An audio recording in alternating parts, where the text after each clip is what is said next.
Ui, disculpeu, un segon. Ui.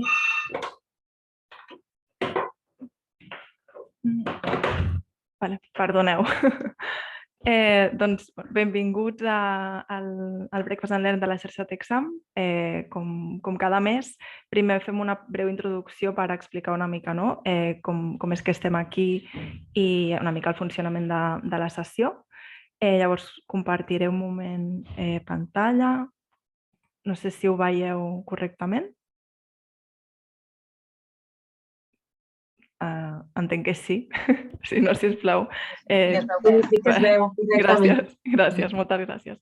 Doncs nosaltres som la xarxa Texam, som una xarxa d'innovació de noves tecnologies en salut mental. Llavors, això el que vol dir és que nosaltres aglutinem grups de recerca d'institucions de referència catalanes. Com veieu aquí en aquest pool de logos, doncs tenim hospitals, centres de recerca, universitats i fundacions. En total 18 institucions de 29 grups, encara que ben aviat anunciarem que hi ha uns quants grups més que també s'han adherit a la xarxa. I disculpeu.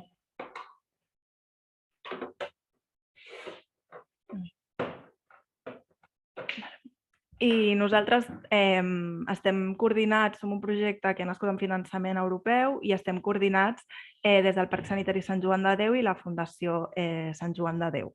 Llavors, per nosaltres hi ha dos eixos estratègics que són transversals.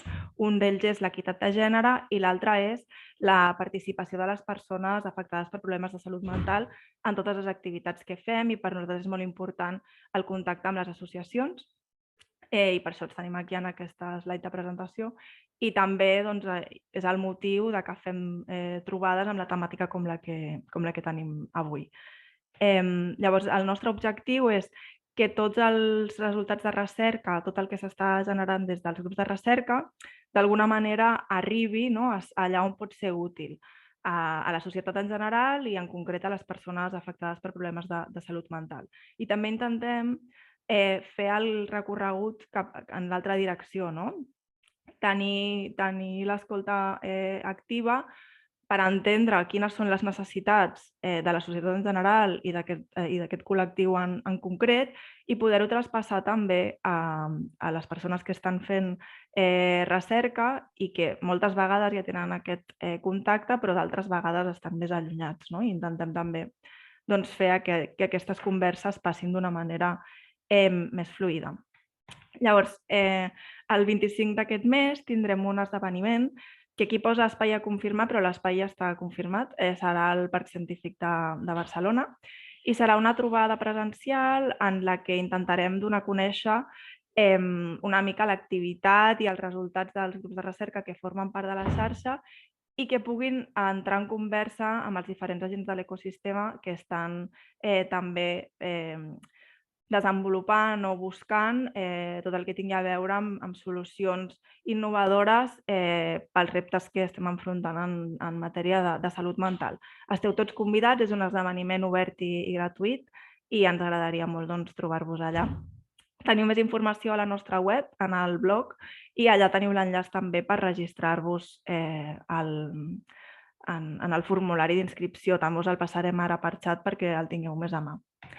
Llavors, avui estem en el Breakfast and Learn, que és una activitat de la xarxa que fem una vegada al mes, que és una trobada virtual en la que intentem compartir amb tot l'ecosistema coneixement que pugui contribuir a que la transferència, és a dir, aquest traspàs de valor i de coneixement des de la recerca cap a la societat sigui més àgil. I en general intentem que hi hagi eines útils, sobretot pels membres de la nostra xarxa, però que també poden ser útils molt més enllà del món de la recerca. I avui el que tenim per davant en aquesta propera hora és una sessió sobre eines pràctiques perquè des de la recerca i la transferència s'inclogui la primera persona, el col·lectiu de persones afectades. I per dur endavant aquesta empresa tenim el Fran Eiroa, que ens acompanya. Ell és investigador Ramon i Cajal i membre del grup de recerca de salut mental en primera persona, GRUP, i també és membre de la Federació d'Entitats Catalanes de Salut Mental en Primera Persona, Veus, i d'Obertament, que són dues associacions de persones afectades. Llavors, això és el que jo us volia explicar. Ja us he presentat al Fran i ara doncs, ell seguirà endavant amb la presentació. Al final hi haurà una estoneta de preguntes. Si us van sortint dubtes els podeu posar pel xat i nosaltres les anirem recollint també per fer-les al final. I si no tinguéssim temps de respondre a totes les preguntes, li demanarem al Fran si ens les pot contestar i us ho passem després per escrit. Moltes gràcies a tots i endavant, Fran, quan vulguis.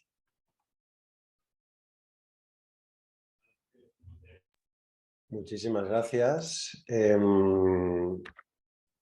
Voy a compartir la pantalla, haré la presentación en castellano porque me la quería preparar en catalán, pero no me ha dado tiempo, la verdad. O sea, he ido bastante ajustado. No me han llegado, ahora explicaré que me han llegado materiales a última hora y creo que eso es algo positivo, pero también pasar del inglés al castellano, después al catalán ya es como 2 pasos y me ha costado un poquito. Así que creo que ya veis mis diapositivas. Las vemos. Sí, no sé si me equivoco. ¿Es el 11º Breakfast and Learn o el 12º? El 11º. He dicho yo 12º, puede ser, pero si lo he dicho me he equivocado. 12 has dicho, ¿no? Creo. Pues sí, bueno. Pues no, lo he dicho mal. Bueno, pues vamos a hablar un poquito de herramientas para la investigación. Igual el título es un poquito aguzará, es un poco ambicioso además, porque va a haber una parte de herramientas, pero también vamos a contextualizar. Creo que explicar herramientas en profundidad en media hora es excesivamente ambicioso y vamos a intentar más bien contextualizar este tipo de investigación o cómo incluir a las personas en la investigación en general. Y después creo que voy a dejar unas referencias. Creo que vais a tener acceso a esta presentación tanto porque está siendo grabada como porque de alguna manera puedo adjuntar, ¿no? Las diapositivas en PDF. No sé muy bien cómo va esto, pero bueno, yo se las he dejado a Iris, así que espero que podáis acceder. Sí, las compartiremos por correo después de la sesión. Vale. Bueno, pues vamos a dividir esta presentación en cuatro bloques de duración un pelín diferente, pero sobre todo porque creemos que es importante hacer la investigación incluyendo a las personas afectadas, cómo lo hacemos en un sentido amplio, algunas herramientas, que es un poco derivación del cómo, pero ya yendo a lo extremadamente concreto, y las ventajas que esto puede suponer, que a muchas personas les puede ir bien, porque ahora en el ministerio, en todas estas cosas, siempre te ponen impacto social, ¿cómo incluyes pues, este tipo de cosas? Intentarlas hacer de la manera más honesta posible. Bueno, ¿por qué? Para entender la necesidad de la investigación en primera persona debemos entender la importancia de los movimientos sociales en salud mental. Creo que sin esto es imposible entenderlo, en salud mental y en salud en general. Al pensar en los movimientos, en estos movimientos, una de las primeras cosas que probablemente nos venga a la cabeza son los grupos de ayuda mutua, ¿no? Es algo que yo creo que ha trascendido y es como una de las actividades principales. Grupos de ayuda mutua, personas que ayudan a otras personas de una manera más o menos profesionalizada, apoyo entre iguales, ¿no? Todos estos términos nos suenan. Pero si nos remontamos a los orígenes, a la Sociedad de Amigos de Presuntos Lunáticos, que fue la primera organización loca, su actividad principal no era el apoyo entre iguales, sino que era dar cobertura legal a los asociados. Y hablo de los asociados no porque no tenga en cuenta temas de género, sino porque solo podían ser hombres. Pero bueno, la cosa empezó así, ¿no? La cosa empezó dando cobertura legal a personas que por haber sido consideradas locas estaban siendo desposeídas de su patrimonio. Evidentemente, si se podían permitir contratar abogados es porque tenían un nivel económico determinado. Pero bueno, los orígenes, pues bueno, suelen ser así en ciertas capas sociales, ¿no? Ya en la segunda mitad del siglo XX, los movimientos de reivindicación de derechos de personas discapacitadas empiezan a cuestionar que se puedan tomar decisiones sobre prioridades de gestión de servicios o de investigación sin la participación de las personas afectadas. Este es un libro creo que ya es de los años 90, pero que es bastante famoso y que resume un poquito todo este movimiento en el mundo de la discapacidad.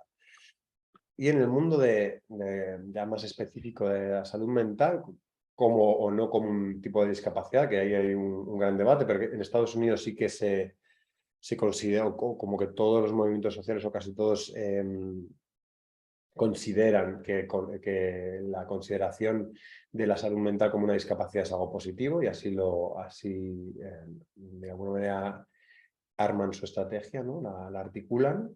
Aquí tenemos a Judy Chamberlain, que es un perfil perfecto para hablar de esto, porque recoge el doble rol de activista con gran impacto en legislación. Aquí la vemos hablando ante el Congreso, ante una comisión del Congreso de Estados Unidos, pero también fue investigadora en la Universidad de Boston, donde colabora con William Anthony, que no sé si os sonará un poco, pero fue un poco el fundador del modelo de recuperación. Falleció hace muy poquito William Anthony y había sido durante muchísimo tiempo el director del Centro de Rehabilitación Psicosocial o de Investigación en Rehabilitación Psicosocial de la Universidad de Boston. La militancia activa de personas afectadas y sus alianzas con organizaciones profesionales llevó al establecimiento de modelos que iban más allá de la patología y que supusieron la transformación del sistema de atención en salud mental en todo el mundo, como el que hemos hablado de recuperación, ¿no? Pero también ha habido críticas y este Tidyman, que vemos en muchas papeleras, pero con esta estrellita en la mano, en vez de un pañuelo, simboliza el movimiento de recuperación a la basura, Recovering the Bin, que nos recuerda que elementos de modelos supuestamente emancipadores han decepcionado a parte de sus artífices. Y es específicamente importante hoy porque una de las cosas que les decepcionó más es cómo se había articulado la investigación desde el paradigma de recuperación en el Reino Unido. Este es un colectivo británico. Podemos ver un poquito en qué consistió esta decepción. Pero bueno, esta estrellita es la estrella de la recuperación, del modelo británico de recuperación, y ellos y ellas como que lo tiran a la basura porque no les parece que recoja sus reivindicaciones, sino que usa su vocabulario para mantener el statu quo, ¿no? Y bueno, una vez nos hemos situado, ¿no?, en de dónde sale todo esto, va a haber alguna otra pincelada histórica, porque creo que es muy importante contextualizar, pero más o menos en el mundo de la salud mental sí que estamos colocados y colocadas. ¿Cómo se hace investigación? Pues aquí tenemos algunos manuales elaborados en el contexto de investigación dirigida por personas usuarias en el Reino Unido. En la izquierda, el Hearing Our Voices no es un manual, es un libro que recoge una experiencia. Después os puedo dejar además una referencia, os dejaré una referencia bibliográfica. Un artículo, pues el libro igual es un poco extenso, pero hay también un artículo publicado en una revista revisada por pares que recoge esta experiencia. Y el de la derecha sí que es un manual, además es interesante porque no da nada por hecho. Es decir, empieza a explicar el movimiento en primera persona y empieza a explicarlo como si no supiésemos absolutamente nada. El movimiento en primera persona, supervivientes, etcétera, etcétera. Empieza a explicar conceptos de investigación también como si no se sabe. Explica también, yo qué sé, lo que es un ensayo clínico aleatorizado. Lo explica todo desde cero, ¿no? Es muy interesante en este sentido porque podríamos tomarlo como un manual tanto de movimiento de personas locas o en primera persona como un manual de investigación de estos de primero de un grado universitario y serviría perfectamente cada uno de sus capítulos para estos fines, ¿no? Lo podríamos poner como lecturas en estos contextos de aprendizaje.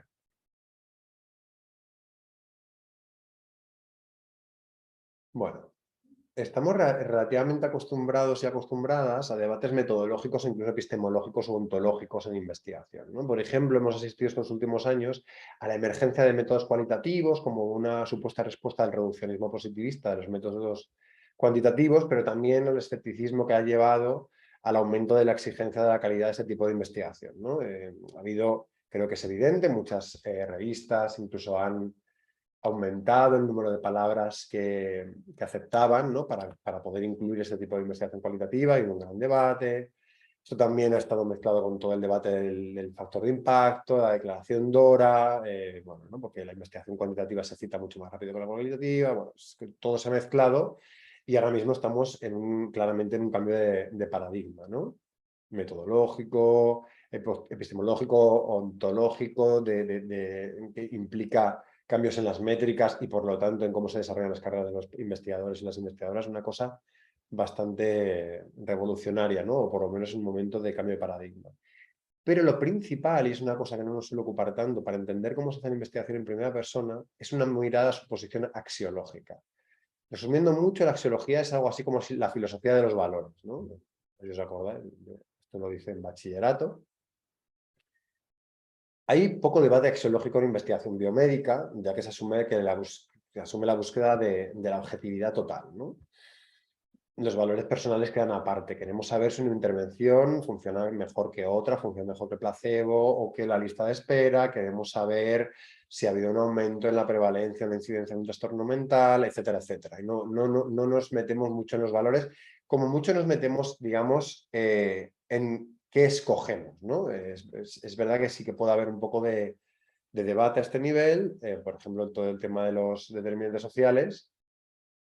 Es más bien qué variables dependientes escogemos. Ahí podríamos entender que sí que hay un poco, podemos apreciar que hay un poco de debate, ¿no? En ese, como digamos a un nivel muy superior, ¿no? En a qué nos dirigimos, qué es lo que nos interesa.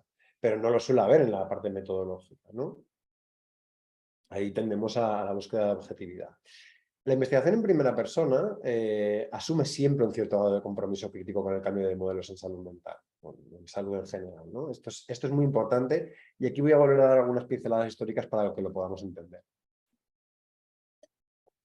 Porque de hecho uno de los orígenes de la investigación en primera persona tuvo que ver con la violencia obstétrica y fue que no se llamaba así por aquel entonces, y fue llevado por un colectivo de mujeres activistas por la desmedicalización del parto en Boston. Sí, todo pasa en Boston, ya lo sé. Es así. O por lo menos siempre las pioneras son en Boston de muchas cosas. Se empiezan a recoger historias de mujeres bajo su punto de vista, ¿no? En este contexto no son relevantes parámetros como la representatividad de la muestra o en general la validación interna o externa, porque eran mujeres intentando salir de los marcos establecidos, ¿no? Eran mujeres que se juntan. Alguna de ellas sí que tenía un poco de formación en investigación, había hecho un máster o había hecho algún tipo de formación reglada, pero no les interesa tanto este tipo de parámetros que tenemos en cuenta como parámetros de calidad en la investigación, ya que ellas consideran que el método científico tiende a sesgar hacia lo normativo, ¿no? Esto es un gran debate, pero ellas piensan que es así y lo hacen de otra manera. Intentan recoger las historias de mujeres que han sufrido estas violencias y las mujeres que se lo han montado para no sufrirlas. Entonces, bueno, consiguen generar debate a través de recoger estas vivencias, ¿no? Evidentemente, lo primero que se le echa encima es que no son representativas y bueno, una serie de cosas, ¿no? Siempre de estos parámetros más normativos de ciencia. Hay experiencias similares a lo largo de los 70, 80, 90, en los campos de la discapacidad, el SIDA y un poquito más recientemente, una de las cosas más recientes fue en salud mental, ¿no? que se empieza a articular a finales de los 80 y recibe un reconocimiento oficial en el mundo anglosajón al menos en los 90. ¿no? De hecho, en el Reino Unido, que es donde me he documentado bastante más porque están estos dos manuales que la verdad es que es muy cómodo. Uno de ellos me llegó hace 2 días, o sea, me llegó durante el fin de semana. Pero bueno, coincidía con todo lo que ya había leído, ¿no? Digamos, el National Health System, el Sistema Nacional de Salud del Reino Unido, reconoce, ¿no? en salud mental la importancia del User-Led Research, ¿no? de la investigación dirigida o codirigida por personas usuarias. Y bueno, vamos a ver un poquito más este cómo, ¿no? Porque hay varios cómo. Como no es, la investigación que cuenta con personas usuarias no es una entidad homogénea, ¿no? No hay una sola manera de hacerla, o no hay, digamos, la manera de hacerla, ¿no? Más bien se suelen establecer gradientes, ¿no? Respecto a una serie de parámetros. Uno de estos gradientes es la intensidad de la participación, que iría de la mera consulta en algunos pasos de la investigación al liderazgo total de la investigación, como en estos trabajos pioneros de las mujeres con la violencia obstétrica, pasando por la colaboración colegiada en distintos grados, ¿no? O sea, esto evidentemente pues para que quedase bonito en la diapositiva, lo he hecho en tres cajas, pero es un gradiente muy complejo, ¿no? Otro parámetro importante es el paradigma científico sobre el que se realiza el proyecto. Normalmente se suele conceptualizar en niveles que van desde lo biomédico a lo eminentemente crítico, pasando por modelos psicosociales. Y por último, aunque existen otros parámetros que han recibido atención y no podemos hablar de ellos hoy por falta de tiempo, la importancia que se le da a los métodos es una variable que también ayuda a discernir entre distintos modos de articular investigación en primera persona. Podemos involucrar a las personas usuarias en un ensayo clínico aleatorizado totalmente ortodoxo, pero también podemos encontrar proyectos en los que la mejora o el cambio global en servicios son los objetivos principales y los métodos están subordinados a estos fines. Es decir, los métodos que se escogen, que pueden ser más o menos objetivistas o es una epistemología más o menos más positivista, más constructivista, pero se articulan con un objetivo claro que es el del cambio. No se hace para, digamos, desde un punto de vista más observacional o de eficacia de una intervención, sino que se asume que algo va mal en el sistema y la investigación se hace para ver cómo se puede cambiar esto, ¿no? O la propia investigación ya es cambio. Hay un artículo bastante interesante, tenéis aquí la referencia, no va al final porque es como muy concreto de esto, no es, los artículos que van en la lista final de referencia son más generales, y nos ayuda a situarnos en los diferentes niveles de estos parámetros a través de preguntas planteadas por este autor, perteneciente al movimiento de derechos de las personas con discapacidad, ¿no? Y estas preguntas son: ¿quién controla sobre qué se investiga y cómo? Aquí volveríamos atrás, si es totalmente, el control es total de las personas usuarias, estaríamos en el nivel del liderazgo de las personas usuarias, y si tuviésemos un control total de los profesionales o investigadores, estaríamos como mucho en el nivel consultivo, ¿no? O sea, es decir, que estas preguntas se solapan con las diapositivas anteriores. ¿Cuánto se ha involucrado a las personas usuarias en el proceso? ¿Qué oportunidades tienen para criticar e influir? ¿Y qué ocurrirá con los productos de investigación? ¿Para qué se usarán, ¿no?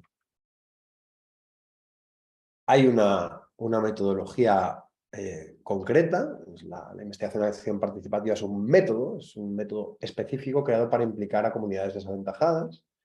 Se inicia sobre todo desde la sociología. El nombre que más suena es el de Kurt Lewin en el Instituto Tavistock.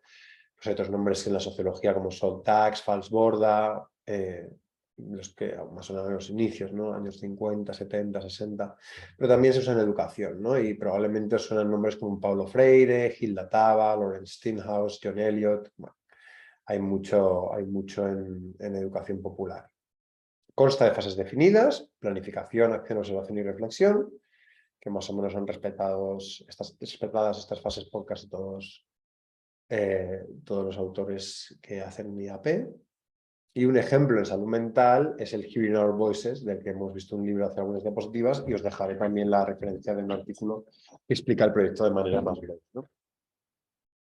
Otro aspecto práctico es qué personas hacen que la investigación sea considerada en primera persona. Esto es un gran debate, porque tendríamos a las propias personas usuarias de los servicios o a activistas con reconocimiento y experiencia en este tipo de proyectos. No es que tenga que ser excluyente.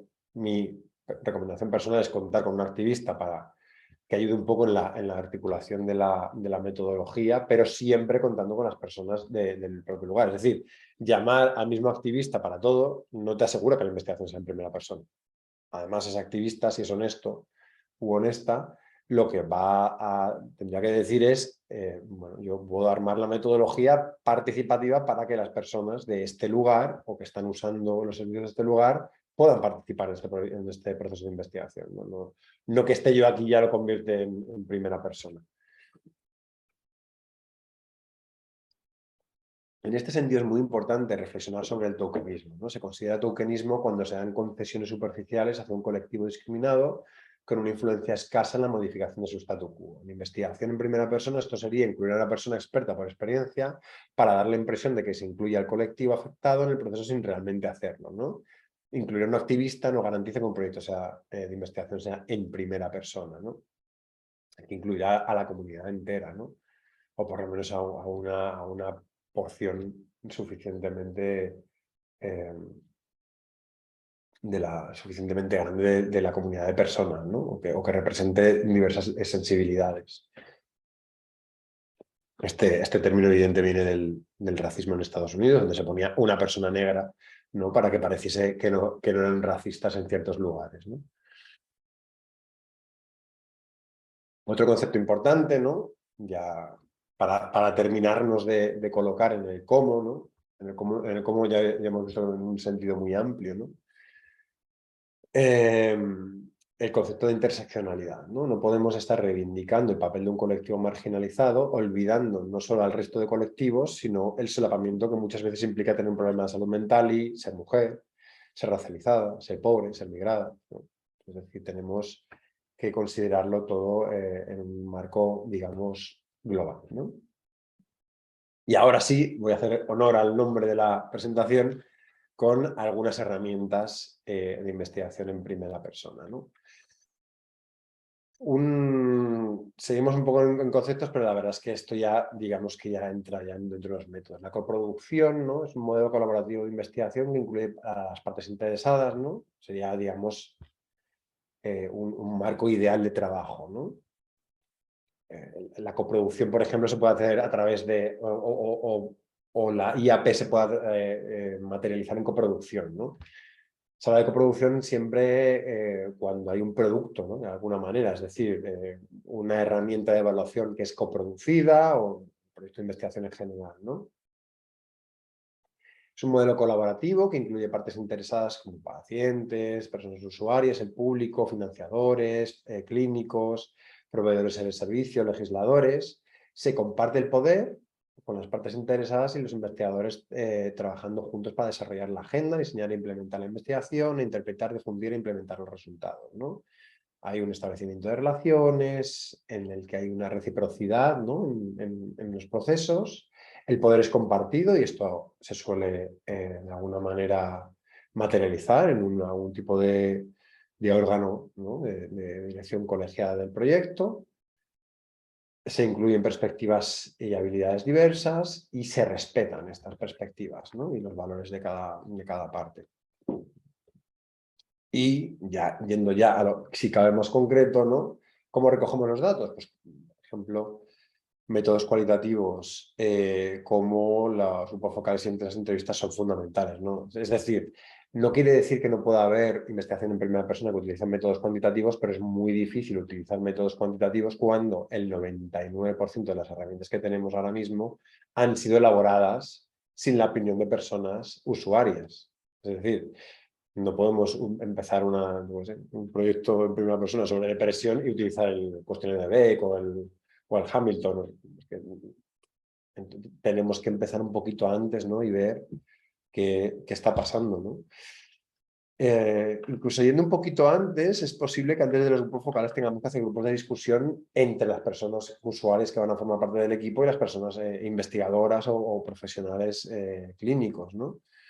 Es decir, que antes de la recogida de datos incluso tengamos que tener algunos espacios donde compartamos las opiniones, ¿no? El solapamiento entre grupos focales y grupos de discusión es algo que escapa a los objetivos de hoy, pero bueno, yo creo que es importante tener en cuenta que se suele empezar por lo cualitativo. Podemos imaginar otros escenarios, pero yo creo que es importante tener en cuenta que en un contexto donde no se le ha dado nunca voz a un colectivo, pues darle voz es importante. Y una vez se le ha dado, es posible o diseñar herramientas o diseñar herramientas en el propio contexto del proyecto de investigación o escoger alguna herramienta que ya exista. Es decir, no quiere decir que todo el conocimiento anterior sea inválido, sino que tenemos que ponerlo a prueba, ¿no? Y tenemos que ponerlo a prueba en un contexto donde las personas son competentes. Evidentemente es poco probable que las personas usuarias que participan en los proyectos tengan suficientes conocimientos de psicometría o de estadística como para opinar sobre ciertas cosas, con lo cual tenemos que empezar en un nivel donde las personas puedan participar, ¿no? Dando su opinión.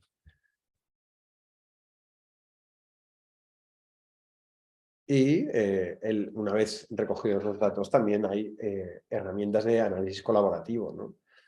existen herramientas novedosas de comunicación, análisis y visualización que pueden facilitar que esta parte sea realmente coproducida. Repito, no tenemos que conseguir que todo el mundo entienda que es una ecuación estructural, pero podemos explicar algunos de los conceptos y podemos, a través de elementos de visualización, podemos elegir, ¿no?, de alguna manera cómo analizamos, ¿no? Todos y todas somos conscientes, cuando hemos analizado una base de datos, tomamos decisiones bastante subjetivas, ¿no? Las tomamos desde un punto de vista normalmente no colegiado, es un poco a piñón, ¿no?, a escribir un artículo, una tesis, lo que sea, ¿no? Hay maneras, y de esto hay bastantes artículos últimamente, podríamos ampliar por aquí para que este análisis sea también compartido, ¿no? También podemos hacer uso de los grupos de discusión, grupos focales que hemos tenido antes, que nos pueden dar pistas de por dónde tenemos que ir los tiros, ¿no? Y por último, ya para ir acabando, ¿qué ventajas tiene todo esto? Es decir, ¿por qué me tengo que liar? Porque claro, los y las investigadoras que me estén escuchando probablemente estén diciendo, hacer esto es un marrón de categoría. Es decir, esto puede duplicar o triplicar el tiempo que dedicamos a algunos procesos de investigación, si lo queremos hacer de una manera mínimamente ortodoxa. IAP o IAP y coproducción puede ser bastante complicado, implica más reuniones, más decisiones colegiadas, ¿no?, cuando estamos acostumbrados y acostumbradas a tomar las decisiones un poco a matacaballo, ¿no? Bueno, a nivel de las personas usuarias o las personas participantes, estas personas adquieren habilidades, es decir, aquí, y pensando también en la financiación, podemos hacer uso de financiación más social, porque estas personas van a recibir una formación, ¿no? Es decir, igual tenemos que acostumbrarnos a pedir dinero a la Comisión Europea, H20 o Horizon, o al Ministerio, a quien sea, y a la vez, ¿no?, hacer un poco de sándwich por el proyecto, la parte más social, o sea, a fundaciones tipo La Caixa, no sé qué, no sé cuándo, porque va a tener una vertiente social que el financiador de investigación probablemente no cubra, pero nos va a aceptar una cofinanciación de esta parte más social, ¿no? Estas personas van a tener una visión diferente de sí mismas, como agentes de cambio, van a estar más empoderadas y van a conseguir cambios significativos en los servicios de los que son usuarios. Es decir, hay toda una serie de ventajas que tienen que ver con el activismo y la transformación del sistema. Pero también hay ventajas para el grupo de investigación. Hay mayor calidad y estaréis viendo que muchísimas guías y protocolos de estos tipo Consort, etcétera, etcétera, empiezan a aparecer todos estos términos de coproducción, de participación de las personas usuarias. Hay mayor validez ecológica porque no estamos teniendo solo en cuenta una visión, sino que estamos teniendo en cuenta la otra visión de verdad, ¿no? Hay un impacto social claro que tiene que ver con lo que hemos visto en la diapo anterior, pero también por la transformación del sistema. Creo que hoy en día es muy difícil mantener que todo se hace perfectamente en salud mental. Podemos disentir en qué camino tenemos que coger, pero creo que hay un acuerdo generalizado en que hay muchas cosas que no se están haciendo bien, ¿no? Y además la divulgación está integrada, es decir, el proyecto, según se va haciendo tareas de divulgación. No tenemos que meterlo a capón, que es una cosa tipiquísima, ¿no? Yo como evaluador de Horizon Europe veo muchos proyectos donde la divulgación es una seta, ¿verdad?, un bullet plantado. Si hacemos investigación coproducida, investigación participativa, la divulgación es algo natural, ¿no? Es que probablemente podamos hacer sesiones como la de hoy de un proyecto en concreto y pueda haber feedback de otras personas investigadoras, otras personas usuarias, activistas, etcétera, etcétera, que puedan dar feedback al propio proyecto, ¿no? Porque se hace de una manera muchísimo más abierta. Aquí tenéis las referencias, cuando os pasen las diapositivas, pues les podéis dar al DOI o copiar los textos y se consigue. Los libros, yo tengo Nothing About Us Without Us y Mad Knowledge and User-Led Research, por si no los podéis conseguir en vuestras bibliotecas, me los podéis pedir a mí. Lo demás son artículos, SciHub está muy bien, y si no, pues tenéis las bibliotecas de vuestras respectivas instituciones. Y nada, ya muchísimas gracias. Creo que he sido más o menos puntual en los tiempos y pasamos al turno de preguntas. Ha sido súper puntual. Si te parece, podrías dejar de compartir. Genial, y así nos vemos un poco las caras. No sé si hay alguien que ya tenga preguntas preparadas. Podéis levantar la mano o podéis desmutearos y hablar.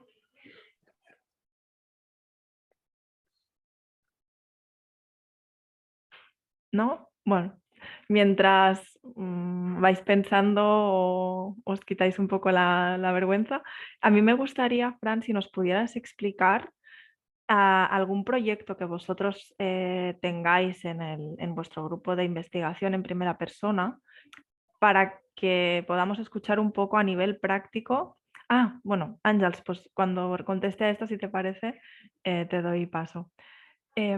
Para que nos pudieras compartir un poco de qué manera aterrizáis lo que nos estabas contando.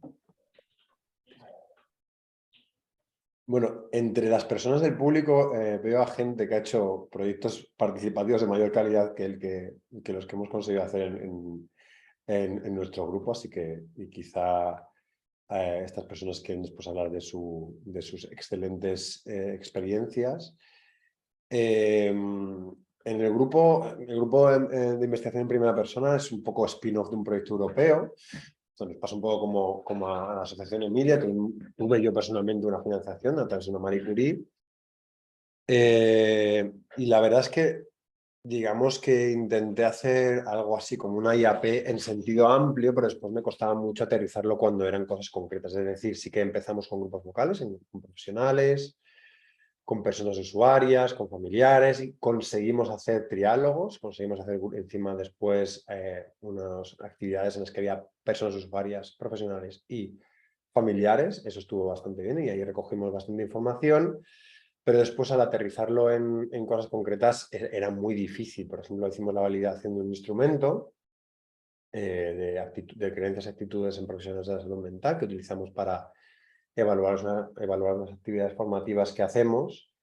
Y pues, yo no tuve tiempo para organizar una coproducción del análisis, ¿no?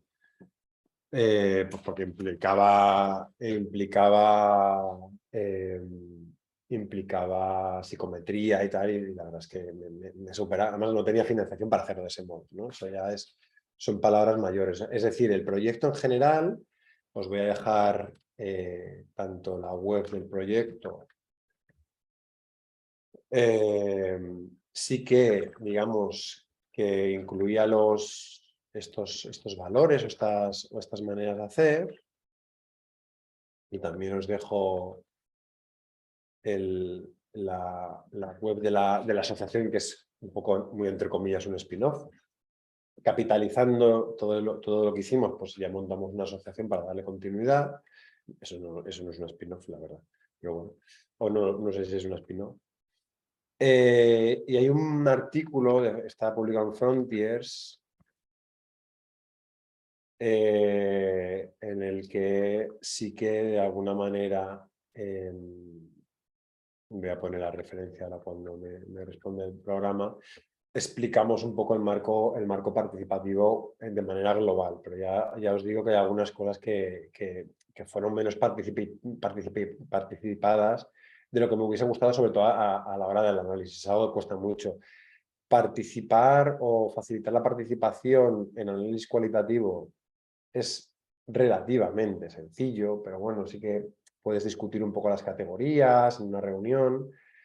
Análisis cuantitativo participado, yo creo que son palabras mayores, ¿no? Y bueno, pues andamos pidiendo financiación para poderlo hacer un poquito más de esa manera. Ahora os pondré la referencia del artículo de Frontiers y creo que en lo que he dejado en el chat podéis ver un poco la experiencia, ¿no? La experiencia. Pero bueno, básicamente os voy a compartir una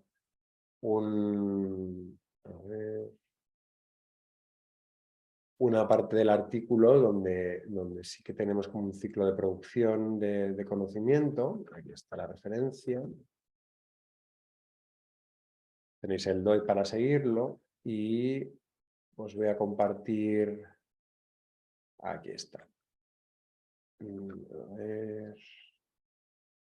Screen 1, creo, no, es Screen 2. No, mira, aquí Mendeley. Vale, pues si lo veis aquí, fueron 3 fases.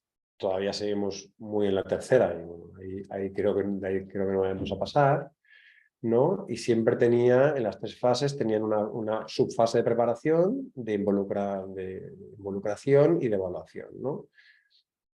Tuvimos una parte que tuvo que ver con la búsqueda de modelos, ahí encontramos el modelo de recuperación, el modelo de ciudadanía, y de alguna manera hicimos los grupos focales y las entrevistas con tanto profesionales, personas usuarias como familiares para ver dónde estaban estos modelos. Esto estamos hablando del año 2016. El modelo de recuperación en Cataluña todavía estaba bastante en ciernes, si es que hoy en día está muy avanzado, pero bueno, por lo menos suena más, ¿no?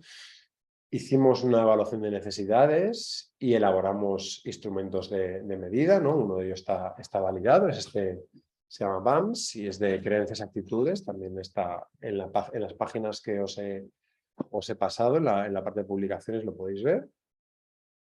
Y diseñamos actividades formativas de apoyo entre iguales, creo que esta estuvo bastante participada y está publicado en el International Journal of Mental Health Nursing, el de apoyo entre iguales, la formación de formadores, y las de formación de profesionales también estuvieron bastante coproducidas. Aquí sí que hicimos bastante coproducción, aquí y aquí, ¿no? Aunque después el análisis pues, es complicado, ¿no? Y aquí, de alguna manera, evaluamos qué impacto habían tenido. Bueno, ya estamos también en temas de policing, ya de gestión y tal.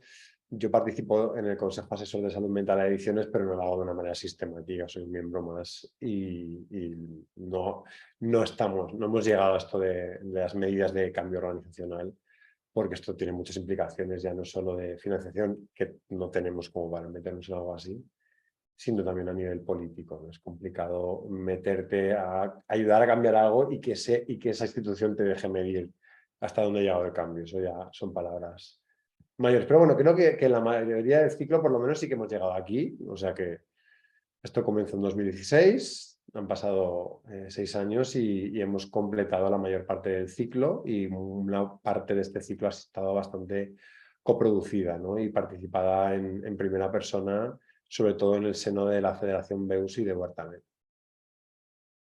Sí, creo que he respondido más o menos a la pregunta y os he dejado en el chat los enlaces. Muchas gracias. Pues bueno, a ver si alguno de los que estáis por aquí os animáis, después de la pregunta de Ángels, que ha levantado la mano, a contar más experiencias. Adelante, Ángels. Hola, buenos días. Muchas gracias. Muy interesante. Soy madre de primera persona con TOC. Entonces, sí que ahora he oído a los familiares y acompañantes, pero bueno, yo lo que me refería es que los familiares nos convertimos, familiares y acompañantes, claro, nos convertimos en primeras personas desde el momento en que es diagnosticada nuestro familiar, ¿no? Y además tenemos muchas preocupaciones de futuro. Entonces, todas estas investigaciones, hablando de, a ver, mi hijo es investigador también en otro ámbito, pero siempre le comento, vuestras investigaciones científicas no llegan al público en general.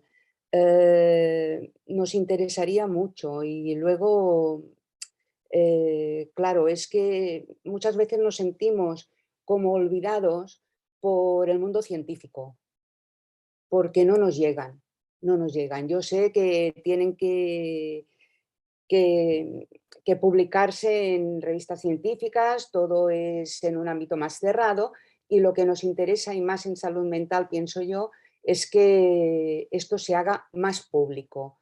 Aunque vaya en detrimento de lo que es la investigación para ustedes.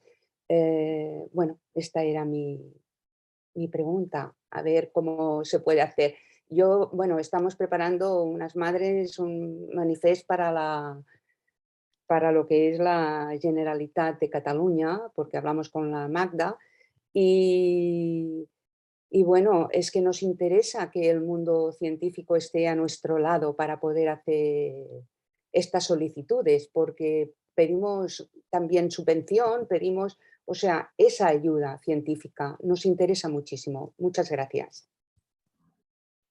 Muchas gracias por el comentario. A ver, creo que aquí se mezclan diversos asuntos, ¿no? El primero tiene que ver con la divulgación. Si se pasa por las páginas, sobre todo por la del grupo de investigación en primera persona, tenemos bastantes documentos divulgativos que están de manera gratuita colgados ahí. Son documentos divulgativos, es decir, no están en castellano o en catalán, o en ambos idiomas, incluso algunos. Están para descargar, están escritos en un lenguaje plano, les hemos dado un montón de difusión a través de Salud Mental Cataluña, por ejemplo, que es una entidad que sobre todo recoge sensibilidad de familiares, o sea que hacemos muchos esfuerzos dentro de lo que nos es posible para que esto sea así, aparte de publicar en revistas en inglés y todo esto. Es decir, esto ya lo hacemos, por lo menos nosotros y nosotras, en el grupo de investigación en primera persona, dedicamos una cantidad ingente de tiempo y recursos en hacer que los hallazgos tengan también una vertiente divulgativa que puede leer cualquier persona. Y usted puede pasar por esa página web, se lo descarga. Sí. Y están desde la guía de derechos del 2017, que está ahí como en bocadillitos y está, tal, que está también en la propia página de Salud Mental Cataluña, a unos documentos que acabamos de lanzar. Por otro lado, este tema de estar al lado, es decir, si un colectivo de familiares quiere la ayuda necesita la ayuda de un colectivo científico, de un grupo de investigación científica, tiene que concretar para qué. Es decir, o qué es lo que no les llega. ¿No les llega hallazgos que tienen que ver con tratamientos? No es lo que nosotros hacemos. Eso ya es cuestión de los grupos de investigación que se dedican a investigar sobre tratamientos. O sea, que a mí eso... Yo sí que he hecho un poco de investigación en eso y siempre he intentado hacer el máximo de divulgación, pero también le digo, con el nivel de financiación que tenemos en el Estado español, bastante hacemos. O sea, no, si en eso no tengo yo que decir. Yo estoy haciendo proyectos que en el Reino Unido y en Estados Unidos tendría 7 veces más financiación y haría la divulgación que fuese necesaria. Hacemos, vamos, haciendo malabarismos de todo tipo. Otra cosa tiene que ver en que, pero es muy diferente, es decir, que no les lleguen a ustedes que hay un nuevo tratamiento para el trastorno obsesivo compulsivo o para lo que sea, es una cosa. Que usted debería dirigirse a personas que hacen tratamiento, o sea, grupos de investigación de tratamiento en este tipo de malestares. Y otra cosa muy distinta son grupos de investigación que nos dedicamos más a fomentar participación o cambios en el sistema. Entonces ustedes tienen que decir, es que nosotros queremos este cambio en el sistema, ¿cómo nos pueden ayudar ustedes a que esto sea así? Y entonces tendremos que ver si estamos de acuerdo en la dirección de este cambio y tendremos que ver hasta qué punto hay metodologías y posibilidades de este cambio, porque los cambios también tienen que ver con profesionales y los profesionales tienen que estar de acuerdo. O sea, nosotros no podemos hacer investigación obligando a nadie a hacer nada. Entonces, claro, es como un poco más complicado que simplemente ese pedir ayuda. Bueno, pedir ayuda ¿para qué? ¿No? Es como, ¿qué es lo que ustedes quieren? Es decir, podemos hacer investigación para que haya un trato más humano, para que se tenga más en cuenta la visión de las personas familiares, en el tratamiento, en tal contexto. Necesitamos exactamente saber el qué. ¿Y a quién nos podemos dirigir? A ustedes, directamente. Si ustedes quieren armar un proyecto de estas características, sí. Si lo que quieren es lo otro, lo que no les llegan los hallazgos de investigaciones de tratamientos, pues tendrán que dirigirse a los grupos que hacen tratamiento. No, eso sí, eso ya lo hacemos también, pero bueno, para el contacto con ustedes, bueno, yo ya voy... La página web tiene un botoncito de contacto y ya está. Perfecto. Estamos en contacto con Salud Mental Cataluña. Sí, yo estoy en un grupo de trabajo en Salud Mental Cataluña. Por eso, o sea, vamos, no estamos nada ajenos al movimiento de familiares. Perfecto, pues muchísimas gracias. Gracias. Desde la parte que nos ocupa como Xarxa, nosotros intentamos aglutinar a todos los grupos de investigación que están haciendo investigación en salud mental y tecnología, y esto es muy amplio, ¿no? Ahora ampliamos grupos, la idea es ampliar aún más y tener desde grupos como el de Fran, como el resto de grupos que tenemos. Algunos están más enfocados a tratamientos clásicos, otros más clínicos, más tecnológicos. Y la idea es que como nuestra misión como red es la transferencia, también entendemos la divulgación como una manera de transferir ese conocimiento, ¿no? Llevamos ahora un poquito más de 2 años existiendo.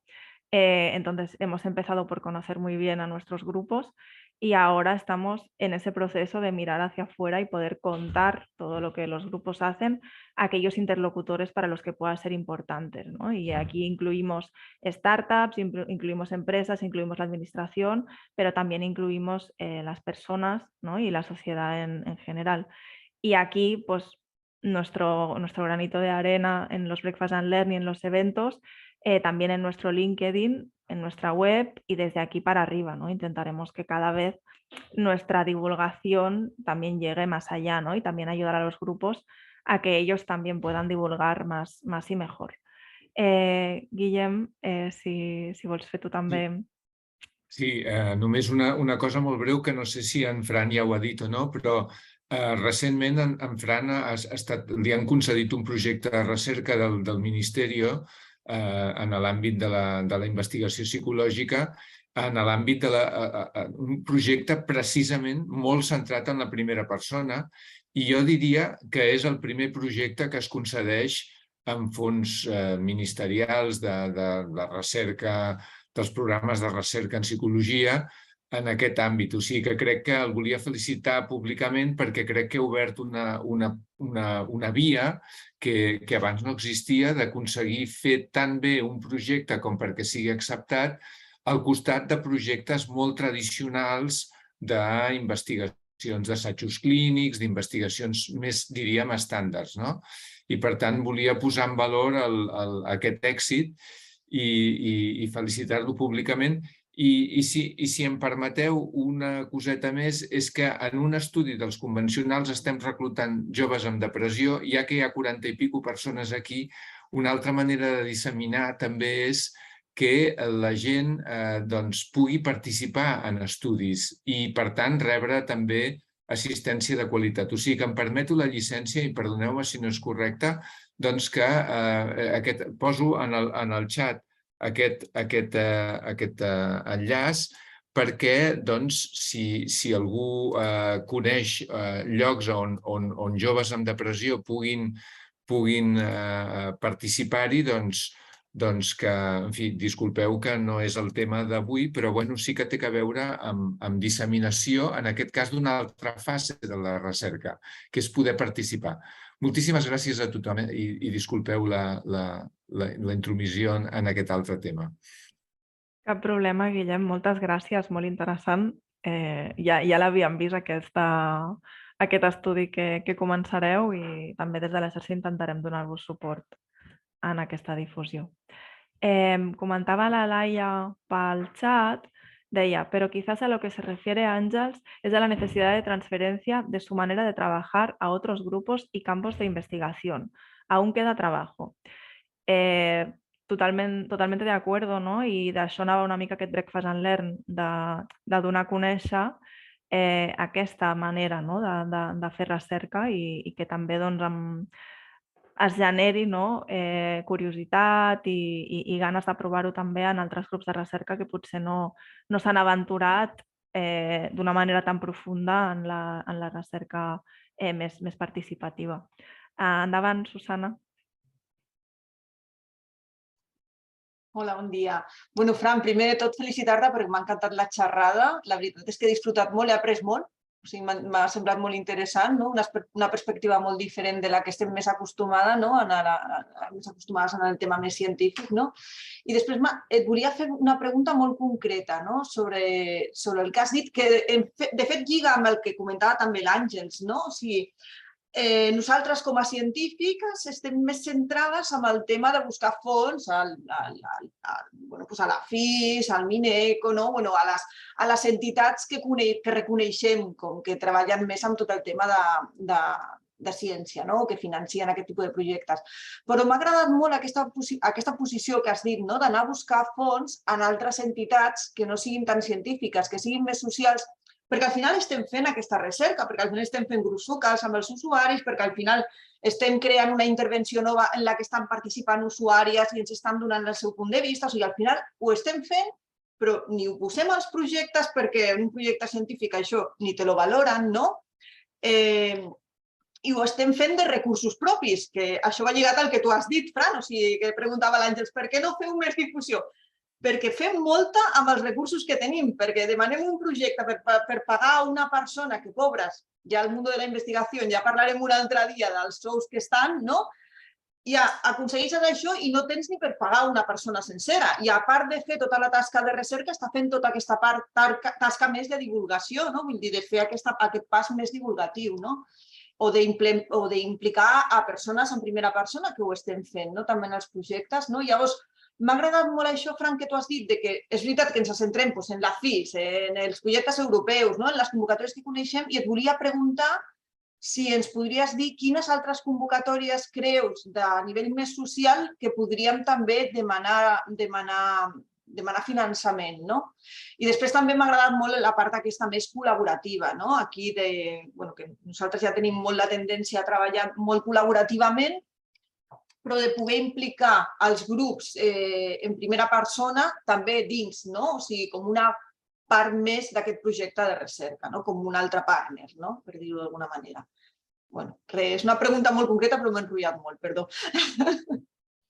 Bueno, el tercer sector es un mundo, si cabe, más complejo en términos de financiación, quien lo sepa.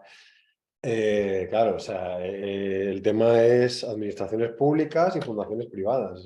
Lo que pasa es que muchas de estas financiaciones hay que ser una entidad sin ánimo de lucro. De ahí también que hayamos montado una asociación para poder articular toda esta parte, ¿no? Entonces, están las convocatorias típicas de los ayuntamientos, de las diputaciones, de la Generalitat, hay algunas estatales, del IRPF, ¿no? También depende mucho de la capacidad que tengas y para digamos, sostener, ¿no? Actividad en el tiempo. Es decir, si vas a tener solo una pequeña parte, donde hay una pequeña participación, es un poco difícil, ¿no? Que entres en la idiosincrasia de este tipo de financiamiento, pero sí que vas manteniendo en el tiempo formaciones que después dan pie a... Es decir, formas a la gente, eso lo cubres con fondos sociales y una vez están formadas, forman parte de proyectos de investigación, ¿no? Y eso ya se cubre, digamos, de la parte de investigación. Pero vamos, la Caixa tiene un montón. Además, la Caixa el año pasado tuvo precisamente una que sí que podía participar en la entidad de investigación como entidad de investigación y la entidad social como entidad social. O sea, tiene una específica para, digamos, la colaboración, y si no, pues claro, hay que montar una entidad sin ánimo de lucro que de alguna manera esté vinculada a la entidad de investigación. Y el problema es que tiene que tener actividad constante. Es decir, el tercer sector, igual que en investigación puedes ir un poco a trompicones, ahora tienes un proyecto, ahora no tienes. No es vuestro caso en San John de Lleida, lo sé, pero sí que es el mío. A veces tengo, a veces no tengo, ¿no? En el financiamiento social no funciona así. Es decir, de alguna manera las administraciones públicas y las fundaciones, sobre todo las administraciones públicas, entienden que tienes que tener un funcionamiento constante y de alguna manera sostener, no la vida entera de las personas, pero su ocio, su formación de tal tipo, lo que sea, de una manera constante. No entienden, entonces es muy difícil digamos, de engranar una con la otra, a no ser en esta convocatoria de la Caixa que era hiper ultra específica. Es muy difícil, ¿no? Porque con una entidad tienes que tener un funcionamiento constante, ¿no? Estarlo haciendo, digamos, más o menos siempre. Y en investigación ya sabemos, te dan el proyecto, no te lo dan, cuando te lo dan empiezas a gastar a partir del primer día. Sin embargo, la financiación del tercer sector va por años naturales, tienes que empezar a gastar incluso antes de saber si te van a conceder el proyecto. Es complicadillo, ¿eh? Pero bueno, respondiendo a la pregunta, administraciones públicas de todos los niveles y fundaciones privadas. Hay una página web por ahí de financiación del tercer sector que además tiene como un calendario, te las pone todas. Es más o menos fácil de encontrar. Vale, pues gracias, sí, porque la buscaremos. Perfecto. Si la tienes muy a mano, Fran, mándamela. Sí, después está esto, la convocatoria de la Caixa, que era social científica. A ver si la vuelven a sacar. Merci. Pues muchas gracias. Paula, si quieres hacer la última así muy breve y ya nos despedimos. Sí, bueno, era un poco también en reflexión también, ¿no?, a lo que estabais hablando ahora. Bueno, primero de todo, Fran, gracias por la presentación. Creo que también ha sido como muy inspiradora. Y bueno, yo era más una pregunta que no sé si hasta qué punto me la vas a poder responder, pero era un poco, ¿no? Tú decías, ¿no? Es importante el cambio de sistema, ¿no? Y a veces, yo que me conozco todas las convocatorias sociales, ¿no? Comparto esta complejidad de a veces, ¿no?, tener que la convocatoria social que va a años naturales con la investigación, ¿no? Que a veces, para hacer investigación, no tanto acción social, ¿vale? Porque las convocatorias sociales a veces vamos más para la acción social, no tanto investigación, ¿no? Y combinar las dos cosas a veces resulta complicado. Y te iba a preguntar, ¿no?, este cambio de sistema, ¿no?, que decías, sobre todo con la reflexión que hacías, ¿no?, de la metodología Quali. ¿En qué momento estamos, ¿no? ¿Aún estamos lejos de que pueda haber este cambio en ciencia donde se valore la metodología Quali, que tiene que ver con más proyectos centrados en la persona? ¿O aún estamos lejos, ¿no?, que aún seguimos haciendo muchos proyectos más de investigación tradicional, ¿no?, donde tiene un gran peso la metodología cuantitativa? Nominalmente estamos ahí, o sea, bueno, o explícitamente estamos ahí, se puede ver en convocatorias como Ministerios, Horizon Europe, tal, no sé qué. El problema es que los evaluadores son de la otra generación, entonces yo he visto proyectos con 0 impacto social tener el máximo de puntuación en impacto social, 0, 0. De preguntarle a la persona a la que se había concedido, ¿qué pusiste ahí? No sé, me inventé una cosa, o sea, esto tal cual. Entonces, claro, si tienes evaluadores sí, pero tienes como evaluador, o sea, ya sabemos, tienes muchísima libertad para otorgar las puntuaciones y las tienes que justificar de aquella manera, sean por válidas. Como evaluador puedes hacer un poco lo que te dé la gana, ¿eh? En Horizon Europe, un poco menos, pero también tienes bastante libertad, o por lo menos no pesan tanto. Es decir, hasta que no cambie la mentalidad de las personas, por mucho que en estas convocatorias vaya de manera explícita, es muy difícil. Y esto me ha pasado a mí, de trabajarme un montón y tal, y hacer una puntuación muy baja en esa parte, y ver un proyecto totalmente neurocientífico con 0 impacto social y que le habían dado el máximo de puntuación y decir, ¿esto cómo va? ¿No? Pues claro, es que el evaluador no le da peso a eso. Entonces, pone una justificación peregrina para darle mucha puntuación a esa parte. Entonces, si no nos lo creemos, esto no puede cambiar, por mucho que lo pongan las leyes, ¿no?, las convocatorias, no es fácil cambiarlo, pero es un paso. Es decir, que esté ahí explícito es un paso. Si las personas que lo hacemos y se nos puntúa de manera incorrecta, reclamamos, reivindicamos, podemos, pero claro, hay que lucharlo, como todo. Y aquí es un espacio que no teníamos, es como las bicicletas en las grandes ciudades. Es un espacio que no existía y al principio los coches no te dejan ir muy tranquilo, pero es lo que hay. Y evidentemente ayuda que haya un carril bici. Otra cosa es que a veces te lo invadan, ¿no? Muchas gracias. Bueno, ya nos pasamos unos minutos de la hora. Os recuerdo a todos que esto se está grabando, entonces si alguien se tiene que ir, pues ningún problema, luego podéis acabar de ver los minutillos que quedan. Lo digo porque tenemos a Raquel que ha levantado la mano y me gustaría poder darle paso. Si quieres, Raquel, intervenir. Vale, yo quería agradecer la intervención de Fran para conocer lo que es la investigación y lo que decía él, pues se tiene que valorar, reivindicar lo que decía la parte social. Y yo he participado, por ejemplo, en investigaciones de, por ejemplo, universidades de Portugal o de la Autónoma, ahí de la UB, y como co-investigadora, y estaría bien también lo que comentaba Ángeles, poder localizar todas las intervenciones, porque hay mucha gente, por ejemplo, que participa en Federación Salud Mental, como co-investigador, y estaría bien que pudieran tener acceso o compartir distintos proyectos. Y por eso también estáis vosotros, que vais uniendo recercas y dando visibilidad a muchos de los proyectos. Y era agradecer a todos, pues, la posibilidad de poder compartir toda la información y poder asistir a esta estos breakfasts. Pues muchísimas gracias Claro. por la parte que nos toca. No sé, Fran, si quieres añadir algo más. No, la verdad es que no. A ver si podemos hacer otra edición del curso que hicimos. Hicimos un curso sobre esta temática en Sant Joan de Déu y a ver si podemos hacer una nueva edición y ampliarlo, ¿no? Nos vamos conociendo más herramientas y tal, así que... Nos has hecho un poco de spoiler, pero bueno, lo vamos a decir. La idea es como Xarxa poder ofrecer esta formación a todos los miembros de la red. Estamos viendo a ver cómo lo podemos encajar, pero la idea sería pues poder ofrecerlo, porque realmente es algo que creemos que tiene mucho sentido y estamos muy contentos de ver que además ha tenido mucho interés, ¿no? Que ha habido mucha gente que ha venido aquí hoy a aprender un poco más sobre esto. Así que muchísimas gracias, Fran, muchas gracias a todos por haber venido hoy a esta sesión. Y nada, nos vemos en un mes y seguimos informando de novedades, formaciones y etcétera. Y os esperamos Gracias. también el 25 de este mes en nuestro evento presencial, en el Mental Health Innovation Day. Toda la info en nuestra web. Muchas gracias. Chao. Gracias. Gracias. Gracias. Muchas gracias, Fran. Y a Muchas todos. gracias por estar. Gracias a todos.